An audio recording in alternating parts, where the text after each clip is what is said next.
하나님 말씀 역대상 6장 11절에서 15절입니다. 여호와께서 느부갓네살의 손으로 유다와 예루살렘 백성을 옮기실 때 여호사닥도 가니라. 아멘. 우리 함께 인사하겠습니다. 새해 복 많이 받으세요. 축복해 줄 수 있다는 것은 복입니다. 여러분은 하나님께서 세우신 축복의 사자입니다. 하나님께서 여러분을 이 시대에 축복의 사자로 보내셨음을 믿으시고 먼저 여러분의 가정에 그리고 온 세상에 여러분의 삶의 터전 위에 넘치도록 하나님의 복을 증거하시기 바랍니다. 여러분의 축복으로 인해서 하나님께서 여러분이 구한 대로 그 복을 주시사 세상 복되게 하는 역사 이루시기 바랍니다. 특히 코스모스 교회 성도 여러분이 이 땅에 존재하는 것은 하나님께서 이 땅에 복으로 세우셔서 세상 복된 역사 이루기 위한 것임을 믿고 여러분들이 축복의 사자로 세상에 하나님의 복을 능히 증거하시기 바랍니다. 한 번 더 인사하겠습니다. 새해 복 많이 받으세요. 예수가 십자가에 못 박히던 그날 옆 십자가에 나란히 매달린 건 도둑이었다. 도둑은 오래된 직업이다. 사람들이 재물을 모으는 순간부터 도둑은 함께 있어 왔다. 어떤 도둑은 돈을 훔치고 어떤 도둑은 마음을 훔친다. 그리고 어떤 도둑은 세상을 훔친다. 이 영화는 그런 도둑들에 관한 이야기이다. 여러분, 도둑들이라는 영화를 보신 분이 있나요? 최동훈 감독이 도둑들이라는 영화의 프롤로그에서 이 말을 했죠. 어떤 도둑은 돈을 훔치고 어떤 도둑은 마음을 훔친다. 그리고 어떤 도둑은 세상을 훔친다. 이 영화는 그런 도둑들에 관한 이야기이다. 아주 멋진 말 아닌가요? 이 말이 도둑들이라는 영화의 모티브입니다. 영화 도둑들은 2012년 개봉해서 무려 1,300만 관객들의 마음을 훔쳤습니다. 최동훈 감독은 자기가 가진 생각을 한마디로 나타낼 수 있었기 때문에 이와 같은 매력적인 영화를 만들 수 있었던 것이죠. 뭔가 해내는 사람은 자기의 생각이 잘 정리되어 있습니다. 한마디로 자기를 정리할 수 있는 사람은 그 정의대로 자기를 훌륭하게 만들 수 있어요. 보통 사람들에게 그 생각을 물으면 뭐라고 대답할까 주저합니다. 성공적인 삶을 살아가는 사람은 그 길이 아주 분명하지요. 보통 사람은 인생 지도를 펴놓고 어디로 갈까 고민합니다. 하지만 성공하는 사람은 목표가 아주 분명합니다. 어떤 도둑은 돈을 훔치고 어떤 도둑은 마음을 훔친다. 그리고 어떤 도둑은 세상을 훔친다. 이 영화는 그런 도둑들에 관한 이야기이다. 여러분은 이 중에 어떤 도둑이라고 생각합니까? 나는 도둑이 아닌데 어떻게 어떤 도둑이냐 묻느냐고요? 아주 정직한 마음으로 사는 것처럼 보이지만은 나는 도둑이 아니라고 말하는 사람은 아주 정직한 마음으로 사는 것처럼 보이지만 아주 재미가 없는 사람입니다. 그 인생에 재미가 없어요. 어떤 도둑은 돈을 훔치고 어떤 도둑은 마음을 훔친다. 그리고 어떤 도둑은 세상을 훔친다. 이 영화는 그런 도둑들에 관한 이야기이다. 바로 이 말 앞에 멋들어진 도입부가 있습니다. 예수가 십자가에 못 박히던 그날 옆 십자가에 나란히 매달린 건 도둑이었다. 도둑은 오래된 직업이다. 사람들이 재물을 모으는 순간부터 도둑은 함께 있어 왔다. 예수가 십자가에 못 박히던 그날 옆 십자가에 나란히 매달린 건 도둑이었다. 아주 강렬하지요. 이 말이 강렬한 것은 예수와 도둑이 완벽하게 대조를 이루고 있기 때문입니다. 성경에는 강도라 했는데 이건 아주 김 빠지게 하는 소리입니다. 강도는 힘을 쓰는 도둑입니다. 예수와 도둑, 이분법으로 선악이 아주 뚜렷하게 갈립니다. 여러분은 예수라 생각하나요? 도둑이라고 생각하나요? 예수님을 믿기 전에는 다들 자기가 예수와 같다고 생각합니다. 자기는 그럭저럭 착한 사람이라고 생각해요. 예수님의 은혜를 알게 된 사람은 하나같이 단 한 사람의 예도 없이 모두 도둑이라고 고백합니다. 도둑 중에서도 죄인 중에 괴수라고 고백한 사도 바울과 같이 우리도 죄인 중에 괴수라고 고백합니다. 나는 도둑이 아니야 라고 하는 그리스도인이 있다면 이는 아직 거듭나지 못한 사람입니다. 예수님을 믿는다고 말하지만은 아직도 믿는 것이 무엇인지 모르는 사람입니다. 이는 예수님을 자기 지적 수준에서 이해하는 것이지 진정으로 믿는 것은 아닙니다. 진정으로 믿는다는 것은 하나님의 성령의 감동이 있고 그 감동으로 은혜를 깨닫고 진실한 마음에서 고백하는 것입니다. 이 말이 무슨 뜻인지 모른다면은 아직 회심의 단계에 이른 것이 아닙니다. 지적으로 신적 존재를 용납하는 것에 불과한 것이죠. 이는 인격적인 신앙이라고 할 수는 있겠는데 거듭남의 신앙은 아닙니다. 거듭난 사람은 도둑의 자리에서 예수의 자리로 갑니다. 예수로 인해서 예수의 죽으심으로 말미암아 도둑의 죄에서 벗어났기 때문이지요. 이를 깨달은 사람은 예수의 마음으로 살아갑니다. 이를 깨닫지 못하는 사람은 도둑의 마음으로 살아갑니다. 예수를 믿는다고 하지만은 도둑의 마음으로 살아가기 때문에 어디 가든 항상 전쟁이 있죠. 자기는 도둑이 아니라 강변하지만은 도둑 아닌 도둑으로 살고 그래서 교회에서조차 샬롬이 없어요. 전쟁이 있죠. 자기를 도둑이라 고백한 사람은 예수의 마음으로 살고자 항상 은혜를 간구합니다. 도덕적으로 도둑이라 인정하는 사람도 거듭남의 회심이 없다면은 도둑으로 살아갑니다. 예수 닮기를 원하지만은 착한 열매 없는 아우성일 뿐입니다. 거듭난 사람은 예수의 삶을 닮아가고자 노력하는 인생이 아니라 예수님이 그 마음 안에 있어서 예수님의 마음으로 살아갑니다. 예수가 십자가에 못 박히던 그날 옆 십자가에 나란히 매달린 건 도둑이었다. 도둑은 오래된 직업이다. 십자가에 예수님과 함께 달렸던 도둑이 도둑의 시조라는 말은 아닙니다.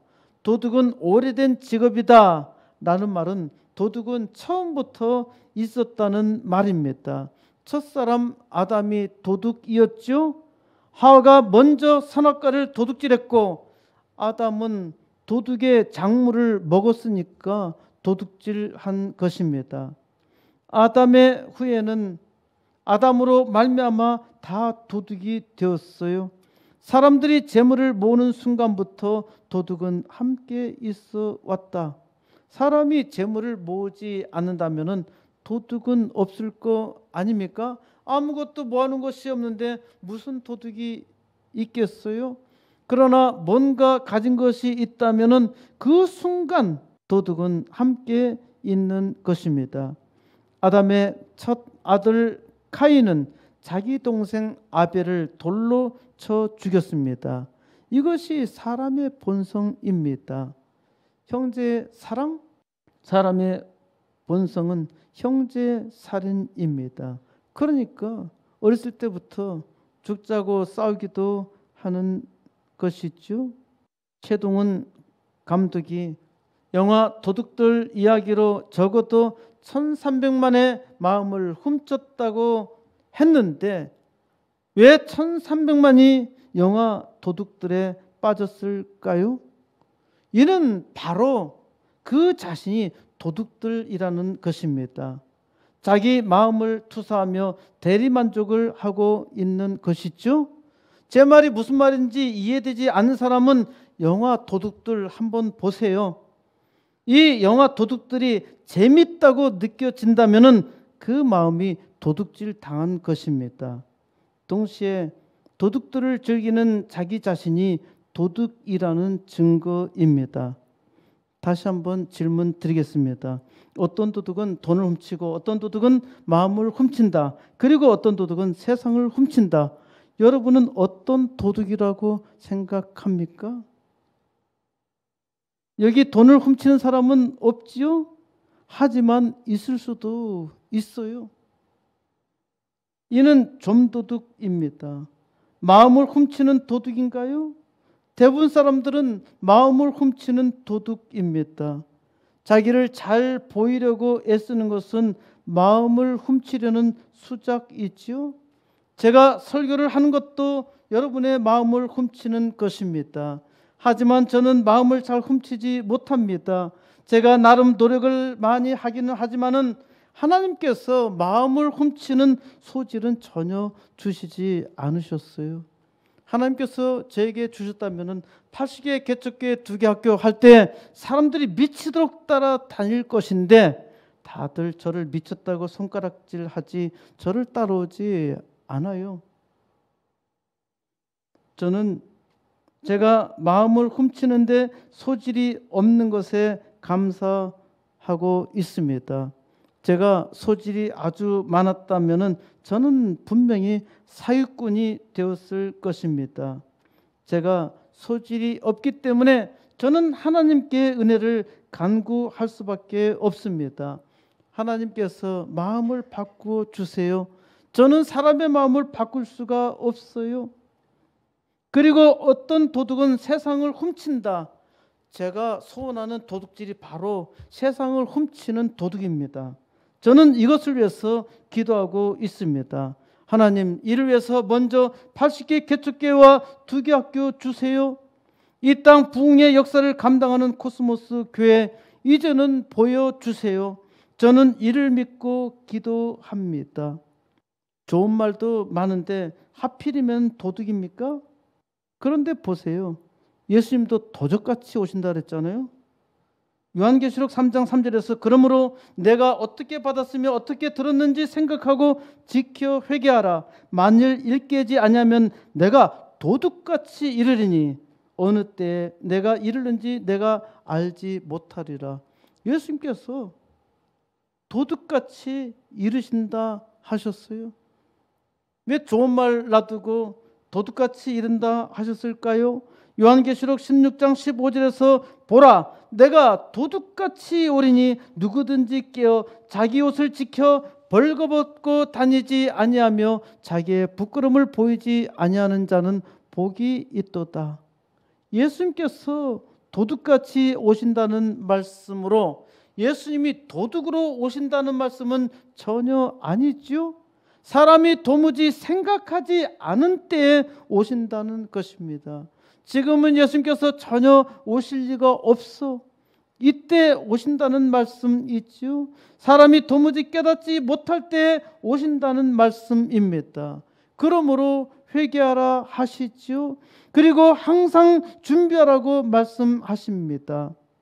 우리는 준비하고 있나요? 우리가 아무것도 준비하지 않고 있다면은 예수님께서 도둑같이 오실 때 우리는 망할 수밖에 없어요.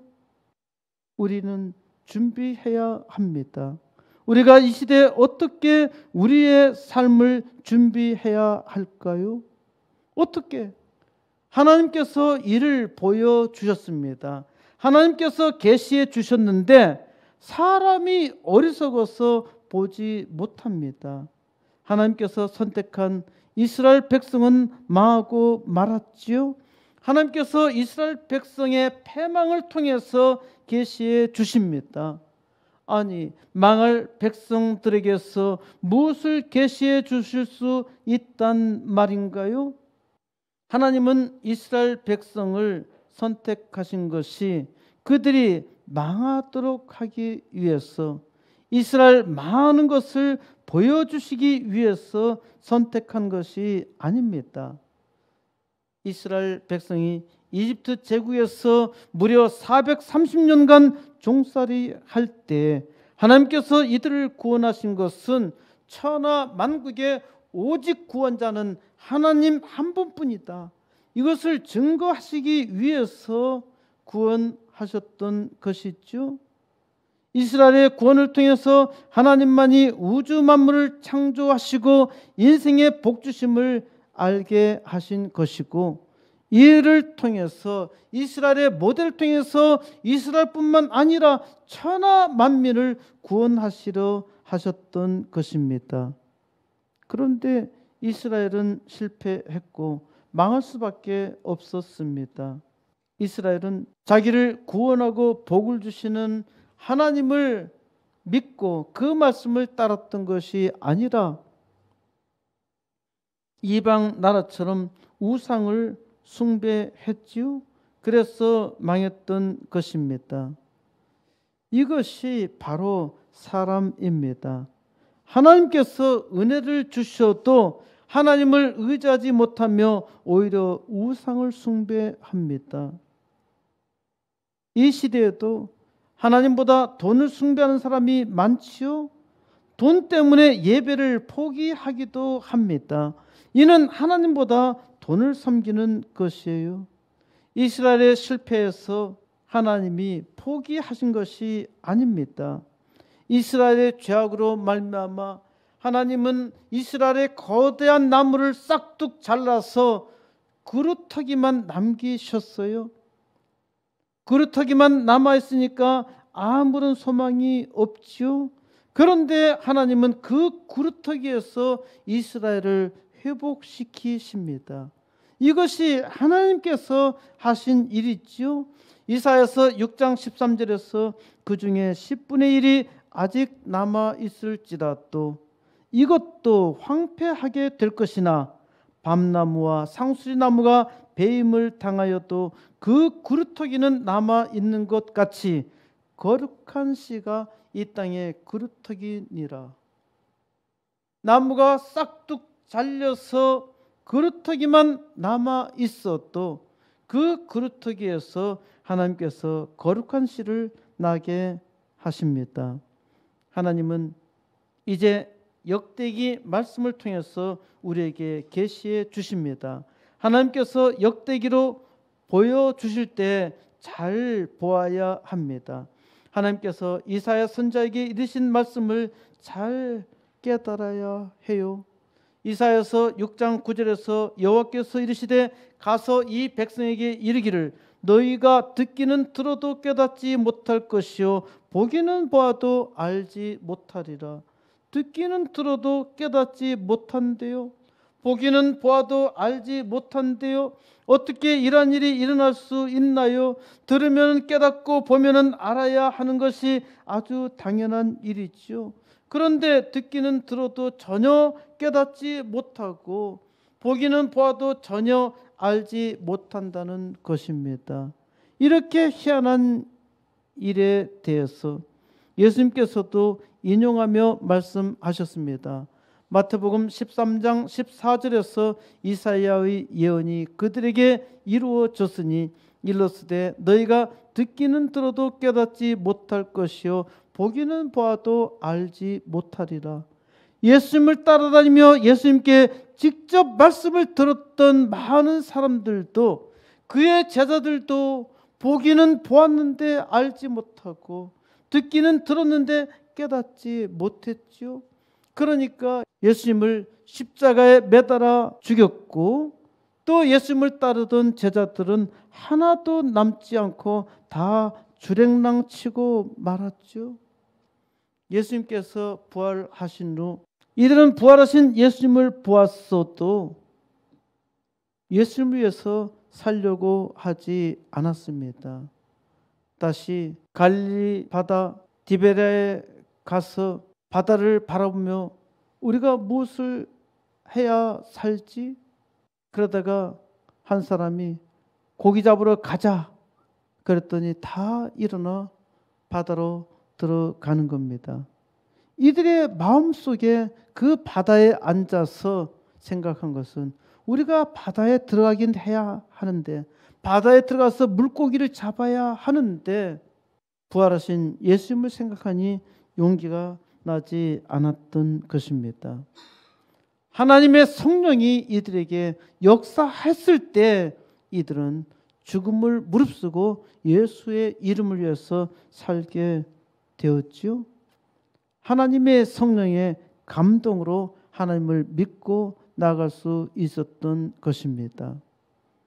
예수님의 제자들이 이제 하나님의 성령으로 복음을 전하기는 했지만은 그 복음을 유대인의 지경을 넘어서서 전하지 못했습니다. 사도 바울도 말씀을 전하면서 깨달았어요. 사도행전 28장 26절에서 일러스되 이 백성에게 가서 말하기를 너희가 듣기는 들어도 도무지 깨닫지 못하며 보기는 보아도 도무지 알지 못하는 도다. 사도 바울도 이사야를 통해서 하나님께서 말씀하신 바를 그대로 했지요. 하나님의 백성이 듣지 못하니 대체 어쩐 일인가요? 28절에서 바울은 말합니다. 그러므로 하나님의 이 구원이 이방인에게로 보내준 줄 알라. 그들은 그것을 들으리라. 이제서야 사도 바울은 이방인에게 가야 한다는 것이 하나님의 뜻인 것임을 비로소 깨달았던 것입니다. 그래서 사도 바울은 이방인에게 가게 된 것이죠.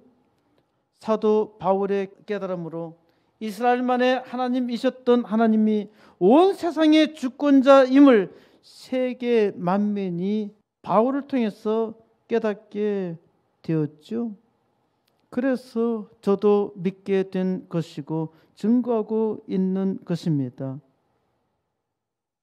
이스라엘은 오해했고 세상 사람들도 오해했습니다. 여호와 하나님은 오로지 이스라엘 민족의 하나님이시라는 것입니다.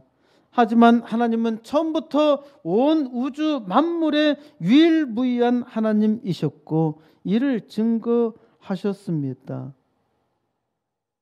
하나님께서 말씀하셔도 깨닫지 못했던 것이죠. 예수님의 12 제자도 하나님이 세상의 구원자이심을 믿기는 믿었는데 증거하지 못했고 사도 베드로조차 전혀 감당하지 못했죠. 예수님께서는 자기를 핍박하는 바울에게 오셨고 바울이 깨달으면서 이제 마지막 사도로 온 세상에 천하의 유일한 구원의 이름 예수를 증거했습니다. 바로 바울로 인하여 우리도 하나님을 믿고 그 은혜 속에 있는 것입니다. 하지만 하나님께서 놀라운 은혜를 베풀어 주셨음에도 불구하고 사람이 어리석고 지혜가 없어서 그 복음은 오랫동안 갇혀 있었습니다. 소위 로마 제국의 영토를 벗어나지 못했어요. 하나님은 구두 수성공 윌리엄 캐리를 들어쓰셔서 다시 세계 선교의 바람을 일으키셨어요. 윌리엄 캐리의 영향으로 조선 땅에도 복음이 들어왔고 이 땅에 참된 소망이 되었던 것입니다. 이제 여러분의 차례입니다. 하나님은 여러분에게 이 땅의 부흥의 역사를 맡기셨어요. 어떻게 우리가 부흥을 감당할 수 있나요? 하나님께서 역대서를 통해서 주신 말씀을 잘 들어야 합니다. 하나님의 계시의 역사가 오늘 말씀을 통해서 여러분에게 임하며 그 은혜로 세상의 부흥의 역사를 이루십니다. 역대상 1장 1절 아담, 셋, 에노스 2절 게난, 말랄렐, 야렛 3절 에녹, 무드셀라, 라멕 4절 노아, 셈, 함과 야벳은 조상들이라. 아담이 셋을 낳았다는 것이고 셋은 에노스를 낳았다는 것이죠. 노아가 나오고 그의 아들 셈, 함과 야벳은 인류의 조상들이 되었습니다. 역대기는 족보에서 시작합니다. 첫 인간 아담에서 시작하여 족보 연대기를 기록하고 있습니다. 이러한 기록은 하나님이 역사의 주관자라는 것이며 어떻게 구원의 역사가 진행되고 있는지 역사 기록을 통해서 보여주고 있습니다. 역대기는 무려 9장에 걸쳐 9장까지 족보 이름이 계속 나오는데 이 이름을 다 읽기는 무척 힘듭니다. 여러분 다 읽어보셨나요? 하나도 빠지지 않고 다 읽어보셨어요? 성경 말씀이니까 읽어야 하겠다고 읽기는 하지만은 이거 읽는데 거의 1시간 걸려요. 그러니까 이거 읽다가 잠들기 일쑤여서 이 부분은 성경의 수면자라고 불리기도 합니다.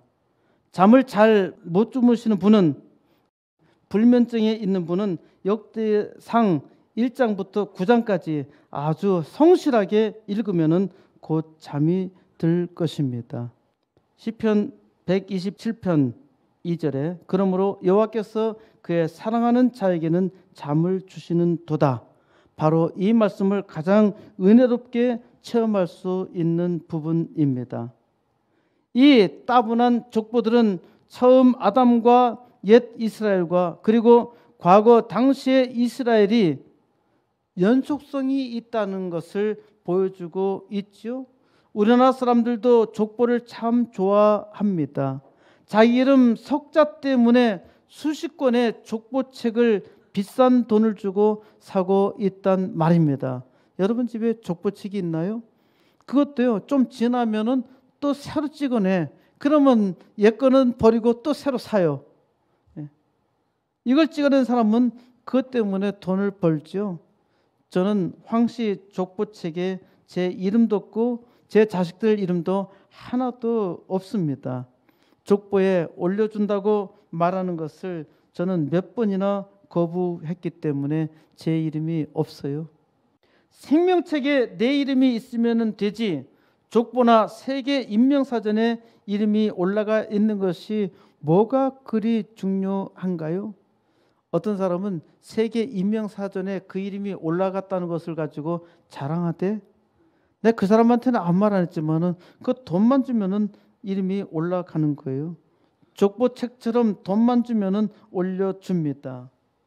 역대기는 열왕기와 아주 비슷하지요. 탈무드 전승에 따르면 열왕기는 선지자 에레미야가 썼고 역대기는 학사 에스라가 썼다고 전합니다. 역대기는 히브리어로 그날의 사건들 또는 각 시대의 사건들이라는 뜻을 가지고 있습니다. 역대기라는 표현은 종교개혁자 루터가 처음 사용했는데 이것은 성경을 라틴어로 처음 번역했던 제롬이 거룩한 역사 전체의 연대기, 거룩한 역사 전체의 연대기라라는 표현에서 역대기라 했던 것입니다. 역대기가 언제 기록되었는지 정확한 시기를 알 수 없습니다. 다만 역대기를 학사 에스라가 기록한 것으로 본다면은 아마도 주전 458년 바빌론 포로 2차 포로 귀환 이후라 생각할 수 있습니다. 오늘 하나님께서 우리에게 주신 말씀에서 역대기를 통해서 주신 계시를 보시기 바랍니다. 역대상 6장 1절로 갑니다. 역대상 6장 1절. 레위의 아들들은 게르손과 그압과 무라리요. 역대상 6장은 레위의 아들들의 족보입니다. 레위는 이스라엘의 조상 야곱의 셋째 아들로 이스라엘이 이집트 제국에서 탈출해서 시내산에 머물 때 모세가 십계명을 받으러 올라갔죠. 그때 모세형 아론이, 제사장 아론이 금송아지 우상을 만들었습니다. 이때 레위 족속은 모세의 말에 순종하였고, 그래서 레위 지파는 이스라엘의 제사장 축복을 받았습니다. 역대기를 기록했다고 알려진 학사 에스라도 제사장으로 나오는데 바로 레위 지파의 제사장이었습니다. 레위의 장자인 게르손이 소개되고 있는데, 게르손은 성막과 장막을 관리하는 직무를 맡았고, 그 동생 고앗 자손은 성막의 가장 신성한 기구들을 보관, 운반하는 일을 맡았는데, 바로 고앗의 후손 중에 아론 자손이 나오게 되고, 아론 자손은 특별히 제사장 직분을 맡게 된 것입니다. 레위의 셋째 아들인 무라리 자손은 성막 널판과 그 부속품을 관리하는 일을 맡았습니다. 11절. 아사라는 아마랴를 낳고 아마랴는 아이두브를 낳고 12절. 아이두브는 사독을 낳고 사독은 살룸을 낳고 13절. 살룸은 힐기야를 낳고 힐기야는 아사라를 낳고 14절. 아사라는 스라야를 낳고 스라야는 여호사닥을 낳았으며 15절. 여호와께서 느부갓네살의 손으로 유다와 예루살렘 백성을 옮기실 때에 여호사닥도 가느니라. 여호사닥도 가니라. 여호와께서 느부갓네살 왕의 손으로 유다와 예루살렘 백성을 옮기실 때 어디로 옮기셨죠? 바빌론 포로 끌어가실 때 여호사닥도 가니라. 이런 기록을 볼 때 바빌론 포로 사건을 회고하는 사람에 의해서 기록되었다는 것을 확실히 볼 수 있습니다. 바빌론의 포로로 끌려간 것을 세계사에서는 바빌론, 신바빌론의 포수라고도 하는데, 유다 백성이 마지막 시드기야 왕부터 모조리 바빌론으로 끌려갔습니다. 여기 11절부터는 유다 왕국이 멸망할 때까지 제사장의 계보입니다. 누가 누구를 낳고, 이 제사장의 계보는 다 몰라도 됩니다. 저도 기억하지 못할 뿐더러 아무리 잘 말해도 기억하기가 어렵습니다. 14절에 나오는 스라야는 예루살렘이 함락될 당시에 대제사장이었는데 바빌론 왕 느부갓네살에 의해서 죽임을 당했습니다. 스라야의 아들이 여호사닥인데 그는 포로 귀환 이후에 유다의 유명한 대제사장 여호수아가 나오는데 그의 아버지입니다. 이 당시 여호사닥은 아주 어렸던 것으로 보이는데, 이 사실은 이스라엘 백성이 포로 생활에서 돌아올 때, 또 성전 중건의 마지막 작업이 시작된 때 다리오 왕 2년까지 대제사장이었기 때문입니다. 15절 마지막 절이 오늘 우리에게 주시는 계시의 말씀입니다. 여호와께서 느부갓네살 왕의 손으로 유다와 예루살렘 백성을 옮기실 때, 유다와 예루살렘 백성은 바빌론의 포로로 끌려갑니다. 바빌론 제국은 3차에 걸쳐서 남왕국 유다를 침공했죠. 첫 번째 침공은 주전 605년으로 예루살렘 성이 함락되고 이때 다니엘도 포로로 끌려간 것으로 보입니다. 그래도 하나님은 유다 왕국을 완전히 멸망시키지 않으셨어요. 이는 1차 경고입니다. 북왕국 이스라엘은 아시리아 제국에 의해서 주전 722년경에 단 한 방에 멸망당했다고 했죠. 한 방으로 북왕국 이스라엘은 끝장나고 말았지만은 남왕국 유다는 하나님께서 경고하셨습니다. 첫 번째 경고를 듣지 않았는데 이스라엘은 줄곧 망할 지경이 되었어요. 1차 침공에서 많은 사람들이 끌려갔는데 유다 왕국은 전혀 회개할 줄 몰랐습니다. 598년 2차 침공으로 그리고 마지막 주전 586년 3차 바빌론 제국의 침공으로 유다의 시드기야 왕은 그의 11년 완전히 멸망당하고 말았습니다. 이는 바빌론 제국의 느부갓네살 왕이 아주 강력한 힘이 있어서 일어난 것이 아닙니다. 여호와께서 느부갓네살의 손으로 이는 하나님께서 친히 하신 일이라는 말씀이 있죠.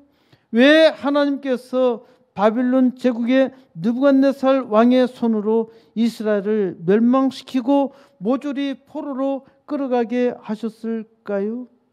하나님께서 아무리 은혜를 베풀어 주셔도 하나님을 도무지 알지 못하고 우상 숭배를 하는 이스라엘 백성은 하나님의 백성으로서 전혀 자격이 없지요.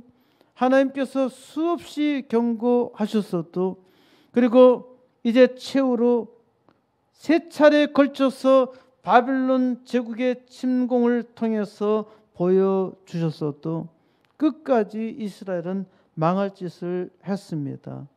사람들은 이처럼 어리석어요. 망한다고 말해도 도무지 깨닫지 못합니다. 그러니까 이스라엘은 바빌론 제국으로 하여금 70년 동안 아주 극심한 고통을 받게 되는데 이 고통을 통해서 이스라엘은 하나님을 찾게 됐죠. 반면에 바빌론 제국 느부갓네살 왕은 세계 정복을 하고 그리고 제일 정복하기 어려운 유다 왕국이 강해서 정복하기 어렸던 것이 아니라요. 주변 나라는 다 정복했는데 우리나라 강원도만한 이 작은 땅, 이 유다 땅은 정복할 수 없었던 것입니다. 세계 어떤 나라도 정복하지 못했어요. 하나님이 허락하지 않으셨기 때문입니다. 그런데 유다 왕국을 멸망시키며 완전히 중동을 정복하자 바빌론 느부갓네살 왕은 교만했습니다. 자기의 능력으로 세계 최대의 제국을 건설했던 것으로 생각했죠. 느부갓네살 왕이 자기를 자랑할 때 그는 한 꿈을 꿉니다. 이 꿈이 도대체 무슨 꿈인지 알지 못하는데 너무 불안했어요. 너무 자기를 괴롭히는 겁니다. 많은 사람들을 불러서 점장이들을 불러서 해몽하게 했지만은 아무도 해몽하지 못합니다. 그때 하나님의 선지자 다니엘은 그 꿈을 해몽하여 말합니다. 다니엘서 4장 20절 왕께서 보신 그 나무가 자라서 견고하여지고 그 높이는 하늘에 닿았으니 땅 끝에서도 보이겠고 그 잎사귀는 아름답고 그 열매는 많아서 만민의 먹을 것이 될 만하고 들짐승은 그 아래에 살며 공중에 나는 새는 그 가지에 깃들었나이다. 바빌론 제국이 얼마나 광대한지 땅 끝에서도 보일 정도로 넓게 지배했다는 말입니다. 그리고 얼마나 그 결실이 풍성한지 만민이 먹을 것이 될 만하다고 했습니다.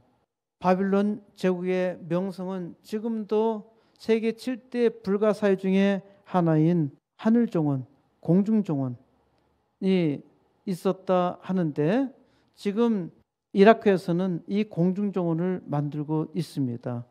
그 공중정원이라 해서 공중에 붕 떠 있는 것은 아니고요. 공중에 떠 있는 것처럼 보이도록 기가 막히게 설계했다는 것입니다. 그만큼 바빌론 제국은 부유했고 그리고 바빌론 제국은 상당히 포악했습니다. 24절에서 왕이여 그 해석은 이러하니이다. 곧 지극히 높으신 이가 명령한 것이 내 주 왕에게 비칠 것이라. 이제 하나님께서 명령한 것이 왕에게 나타날 것입니다.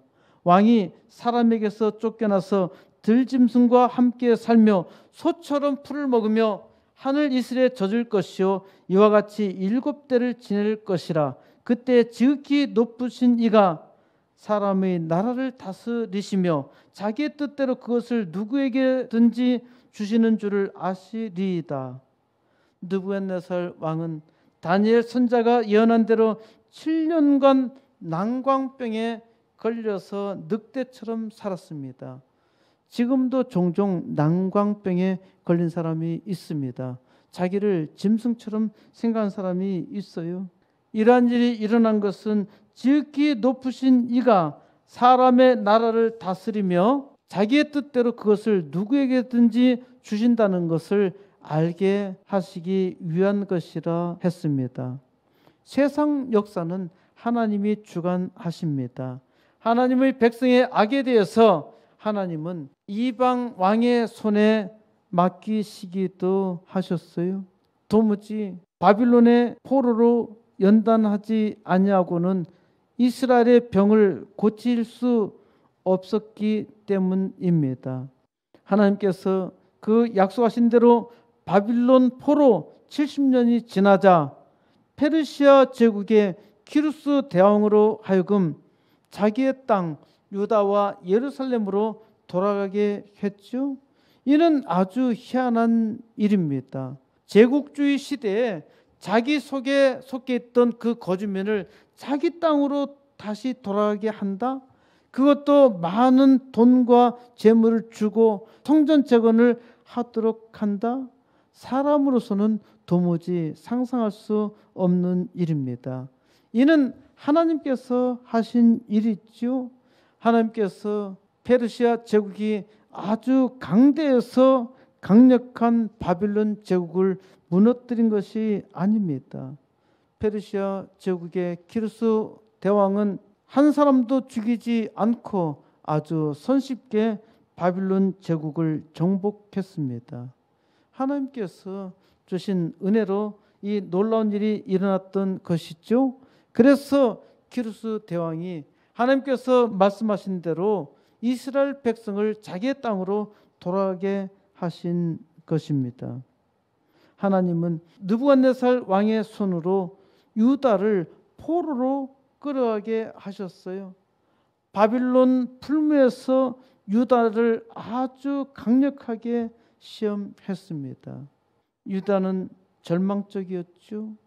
마치 우리나라가 일본 제국에 먹혔을 때 우리는 아주 절망적이었습니다. 아무런 소망이 없었어요. 우리를 구해줄 나라도 없었고 또 어떤 나라가 우리를 구해주리라 상상도 못했습니다. 그런데 이승만은 하나님을 믿었고 그 믿음 가운데 이억만리에 있는 미국이 우리를 구출해 주리라 확신했던 것입니다. 참으로 놀라운 일이 일어났죠. 이스라엘은 자기가 전혀 생각하지 못했던 페르시아 제국의 키루스 대왕이 바빌론 땅에서 자기들을 놓아주고 또 자기 땅으로 가서 성전을 건축하라 해서 돌아가게 되었고 성전 건축을 시작했던 것입니다. 70년 동안 하나님께서 바빌론의 풀무에서 연단하니까 이스라엘이 변했어요.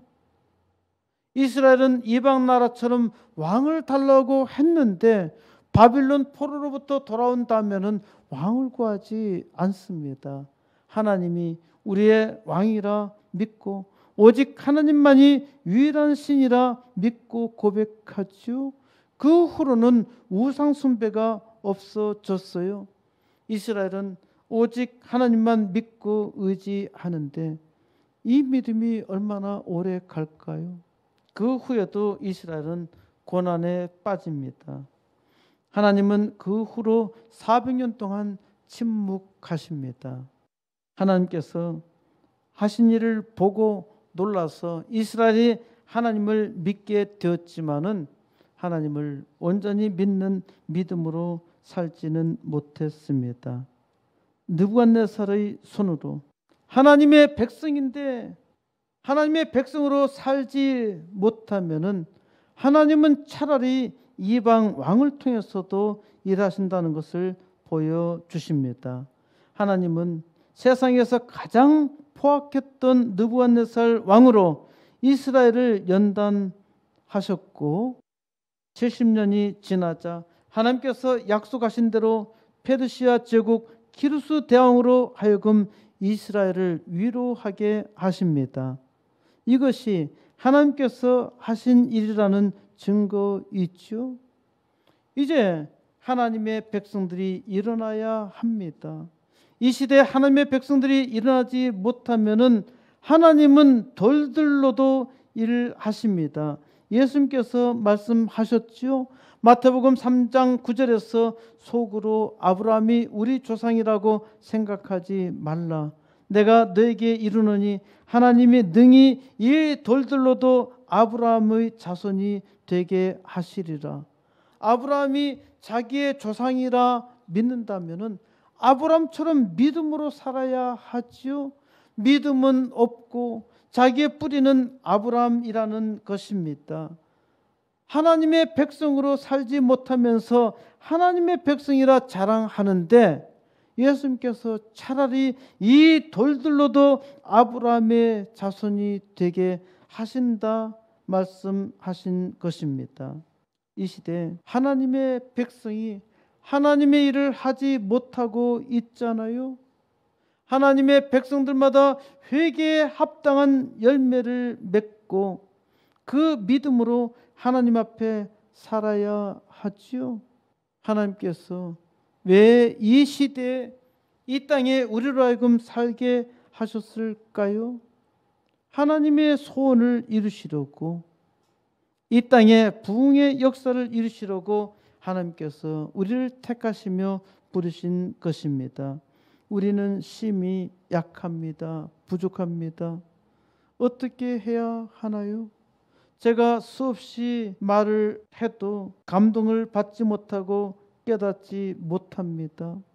하나님께 기도해도 하나님께서 당장 보여주시지 아니하시는데 하나님 차라리 키루스 왕 같은 이라도 사용하셔서 하나님의 역사 이루게 해 주세요.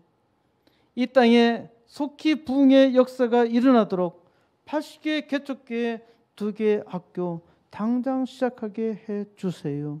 저는 아무런 힘도 능력도 지혜도 없습니다. 하나님께 믿음으로 구하니까 하나님께서 내게 주신 소망대로 속히 이루어 주시고 하나님 이 시대 남은 자를 통해서 함께 이 일을 능히 감당하게 해 주세요. 하나님께서 약속하셨고 저는 그 약속을 믿고 기도할 뿐입니다. 하나님께서 택하신 여러분, 이 시대에 하나님께서 여러분을 부르셨음을 믿고 이 시대의 소망으로 하나님 앞에 우뚝 서기를 바랍니다.